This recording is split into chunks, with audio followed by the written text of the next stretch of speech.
Titik terendah di dalam hidupku adalah guru terbaik di sepanjang hidup ini.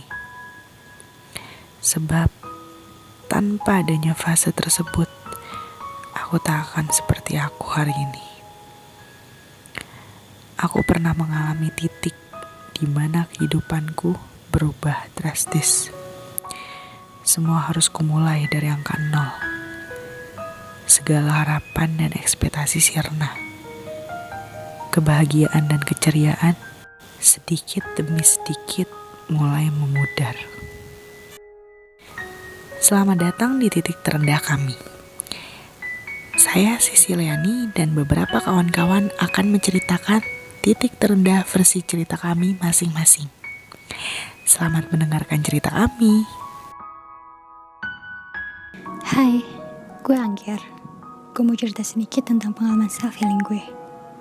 Gue percaya setiap manusia pernah berada di titik terendah kan? Gue pun begitu. Menjadi korban pelecehan seksual beberapa kali menjadikan gue sebagai cewek yang takut sama banyak hal.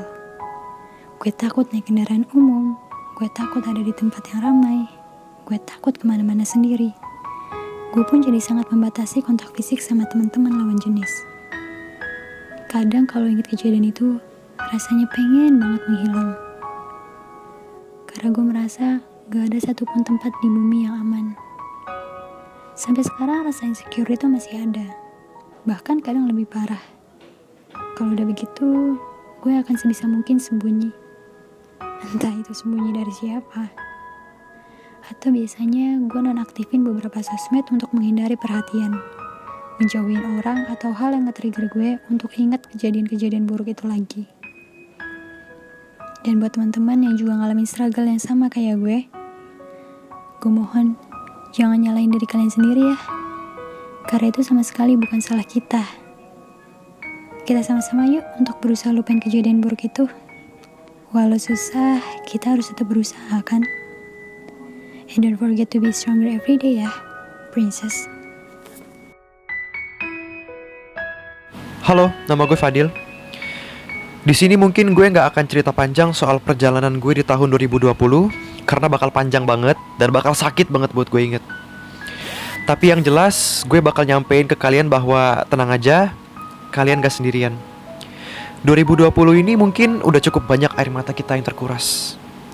Dan di tahun 2020 ini juga banyak rencana kita yang hancur. Kita ngerasain kecewa, sedih, depresi, dan worst case-nya mungkin bisa hampir gila. Ekspektasi kita yang begitu tinggi harus jatuh sejatuh-jatuhnya oleh kenyataan yang benar-benar bikin sakit. Kita dikecewakan oleh keadaan, oleh manusia, sampai habis tenaga kita dikuras oleh emosi. Tapi gue rasa gue perlu berterima kasih sama tahun 2020. Karena luka dan rasa sakit yang gue alamin bisa ngebentuk diri gue yang lebih strong buat kedepannya. Dan terima kasih juga buat 2020 karena udah bisa nunjukin mana orang yang bener-bener tulus dan mana yang enggak. Intinya buat teman-teman semua yang hampir gila, nangis hampir setiap malam, overthinking hampir setiap malam di tahun 2020 ini, tenang aja. Tenang, kalian gak sendirian. Ada gue dan mungkin remaja-remaja depresi lainnya yang nemenin kalian. Yuk, di awal tahun 2021 ini kita sama-sama perbaiki diri, jaga kesehatan, jaga mental, kerjain apa yang kita suka, dan tentunya bisa bermanfaat juga. Dan yang terakhir, jangan berekspektasi ketinggian dalam segala hal. Halo, perkenalkan nama gue Devri. Namanya kehidupan pasti ada namanya titik terendah. Dan kita pasti melewati itu. Namanya juga perjalanan hidup.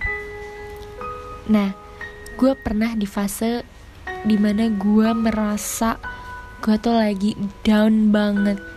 Gue ngerasa gue lagi di titik terendah dalam seumur hidup gue. Itu dimana gue kehilangan bokap gue untuk selama-lamanya. Gue gak tidur, gue gak makan, gue sedih, hati gue runtuh dan hancur sehancur-hancurnya.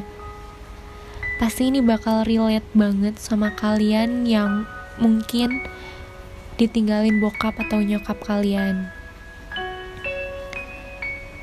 Menyedihkan sekali ketika kita itu kehilangan seseorang yang sangat kita cintai. Mungkin kita bisa dipukul kesedihan berkali-kali, tapi tidak dengan kehilangan. Tapi hidup terus berjalan, dan gue juga gak mau terpuruk dalam kesedihan. Apalagi di agama gue pribadi itu mengajarkan untuk mengikhlaskan sesuatu yang sudah ditakdirkan untuk gue. Gue sangat yakin ini adalah cara Tuhan untuk menyelamatkan bokap gue dari rasa sakitnya. Dan gue gak henti-hentinya untuk selalu berdoa. Dan gue menyiasati dalam titik terendah gue itu adalah mengikhlaskan. Ketika lu sudah mengikhlaskan apa yang sudah terjadi dalam hidup lu, insya Allah itu mudah sih. Dan ya itu balik lagi, gue gak henti-hentinya untuk berdoa. Jadi ada dua hal sih ketika kita kehilangan, ya gue selalu ikhlas dan berdoa. Itu dimana gue bisa merasa ya sampai di titik ini, sampai dimana gue sudah bisa, dalam artian gak terpuruk lagi dalam kesedihan. Jadi buat siapapun kalian yang lagi merasa di titik terendah, gak apa-apa. Itu mungkin proses kalian untuk naik level. Nikmati aja prosesnya, jangan dilawan. Nanti setelah kalian melewati proses itu, gue sangat yakin banget kalian sudah menjadi pribadi yang lebih baik lagi. Dan gue Devri, thank you. Titik terendah dalam hidup ya. Titik terendah dalam hidup gue itu pas banget di tahun kemarin. Itu tahun 2020. Dan gue yakin banget semua orang pasti ngalamin yang sama.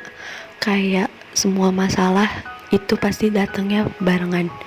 Kayak gue di tahun kemarin bener-bener semua masalah tuh datang barengan gitu loh. Jadi bener-bener bikin gue down banget, jatuh banget. Dan waktu itu masalahnya masalah keluarga, masalah percintaan juga, dan masalah pertemanan. Dan yang bikin gue sedih banget waktu itu pas gue punya masalah keluarga, bener-bener gue sendirian, gak ada satu orang pun di sekitar gue yang buat nemenin gue. Dan gue gak butuh untuk dia harus denger cerita gue, cuma kebetulan aja waktu itu saat itu gak ada satu orang pun yang ada di deket gue. Jadi gue ngerasa kayak gue benar-benar sendiri, dan itu benar-benar bikin gue hancur banget. Kayak udah males aja gitu untuk hidup. Tapi kalau kepikiran bunuh diri sih nggak ada, tapi kayak cuma males aja gitu. Dan udah nih masalah keluarga kelar, lanjut lagi masalah percintaan juga, masalah pertemanan juga. Jadi kayak baru kelar satu masalah, datang lagi, dan itu benar-benar bikin hancur banget. Dan udah kayak setiap hari bawaannya nangis, terus nangis, setiap malam nangis. Kalau di luar seneng, sampai kamar sedih lagi. Hampir setiap hari, hampir itu 8 bulan kemarin, selama 8 bulan itu yang gue rasain. Dan sekarang alhamdulillah gue udah gak ngerasain itu lagi. Karena untuk gue mikir kayak buat apa sih kayak gitu terus nangis, tiap hari nangis, mikir-mikir hal negatif yang gak jelas. Jadi yang gue lakuin tuh ya gue ngelakuin kegiatan positif, apapun kegiatan positif pasti gue lakuin. Dan gue gak mikir yang macam-macam, kayak gue harus mikir yang positif terus. Pokoknya masalah apapun gak bakal gue pikirin terlalu banget, karena kalau masalah dipikirin terlalu banget tuh menurut gue bikin lu stres juga sih. Jadi kayak apapun masalah kehidupan kedepannya, apapun nanti yang lu jalanin, kalau untuk gue ya jalanin aja, gak usah dipikirin banyak gitu. Itu sih yang bikin gue sekarang jadi baik-baik aja. Apalagi kan di tahun kemarin juga gue kehilangan orang yang gue sayang juga, orang-orang yang gue percaya. Ya udah kacau banget lah pokoknya tahun kemarin. Dan alhamdulillah sekarang gue udah baik-baik aja, udah ngerasa baik. Temen-temen gue juga udah pada ada lagi bareng-bareng, ya gitu. Gitu aja sih. Aku pernah berada di titik terendah dalam hidupku. Entah masalah yang datang dari teman, keluarga, lingkungan sekitar, bahkan diriku sendiri. Aku tipikal orang yang sering memendam semua masalah sendirian. Pada saat itu, aku berusaha bertahan sejauh mungkin, mencari solusi terbaik, dan menghadapi satu persatu masalah semaksimal aku bisa. Aku menghibur diri dalam permasalahan tidak jauh dari hangout dengan teman-temanku, me time kemanapun aku mau, dan yang terpenting harus tenang, agar semua permasalahan bisa terkontrol dengan baik. Kenalin, nama gue Hanif. Gue ditinggal bokap gue dari gue waktu SD. Dan gue ngerasa titik terendah gue tuh bukan ada di satu titik aja, tapi emang dasarnya dari awal gue udah hidup dari titik yang paling rendah kalau menurut gue, dari yang gue rasa sekarang ini. Karena gue ngelihatnya kayak gitu, banyak banget hal yang gue rasain dari dulu sampai sekarang. Dan sekarang gue lagi ada di titik paling rendah banget di hidup gue, dengan gak adanya bokap dan gak adanya pekerjaan. Gue punya utang 15 juta. Solusinya apa ya? Apa gue harus pura-pura COVID-19? Tapi gak apa-apa, yang penting gue tetap semangat aja jalanin hidup. Namanya juga hidup, pasti jalan terus. Hai, bagaimana hari ini? Capek ya? Cukup makan ya? Udah, gak apa-apa. Kamu udah cukup hebat kok hari ini. Buktinya kamu berhasil melewati hari yang cukup panjang. Percaya deh sama aku, kamu adalah manusia yang hebat. Kenapa? Lagi gak baik-baik aja? Wajar kok, kamu kan cuma manusia biasa. Kita juga cuma manusia biasa. Gak bisa terus-terusan kita bersikap untuk baik-baik aja. Aku tahu beranjak dewasa sangat menyebalkan ya. Karena satu persatu kamu akan dihadapkan dengan permasalahan tentang kehidupan. Dan satu persatu kamu akan berproses untuk menjadi yang lebih baik. Terima kasih ya, kamu udah cukup hebat. Terima kasih, kamu udah cukup bertahan. Terima kasih ya untuk semua yang telah kamu lalui. Dan kamu gak nyerah. Aku tahu sejak dari awal kamu dilahirkan untuk menjadi manusia yang sangat kuat. Buktinya sampai detik ini kamu gak nyerah juga. Terima kasih ya, karena kamu telah menjadi manusia yang tidak pernah letih untuk menebar kebaikan. Aku harap hidupmu lama ya di bumi, agar aku bisa melihat kita untuk berjuang bersama-sama sampai akhir. Beberapa tahun kebelakang, gue sempat ngalamin yang namanya titik terendah. Dimana di titik itu, gue ngalamin banyak banget kegagalan dalam hidup gue, yang akhirnya gue bisa bangkit seperti sekarang ini. Dan itu tentunya gak mudah.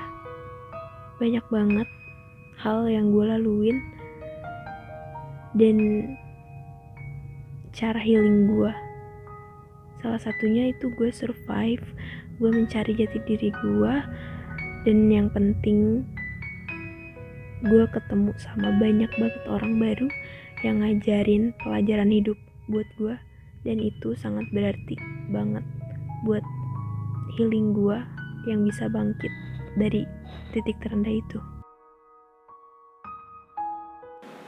Titik terendah dalam hidup gue di saat orang-orang yang gue anggap baik, orang yang gue anggap teman, sahabat, satu persatu pergi ninggalin gue. Entah karena masalah apa, gue pun gak tahu. Awalnya sempat gue menyalahkan diri gue sendiri. Gue sempat mikir, apa mungkin salah gue? Salah gue apa? Setoksik itukah gue sampai mereka satu persatu ninggalin gue? Semakin lama, akhirnya Tuhan menunjukin apa alasan Tuhan ngejauhin mereka sama gue. Sampai pada akhirnya gue bersyukur, gue berterima kasih telah dijauhin sama orang-orang yang sebenarnya gak baik, tapi dulu sempat gue anggap teman, sahabat, gue anggap orang baik. Intinya, banyak teman, banyak sahabat gak menjamin mereka setia, gak menjamin buat mereka gak ngomongin kita. Intinya, jangan terlalu percaya, jangan terlalu percaya sama teman, dan gak semua orang bisa dianggap sahabat.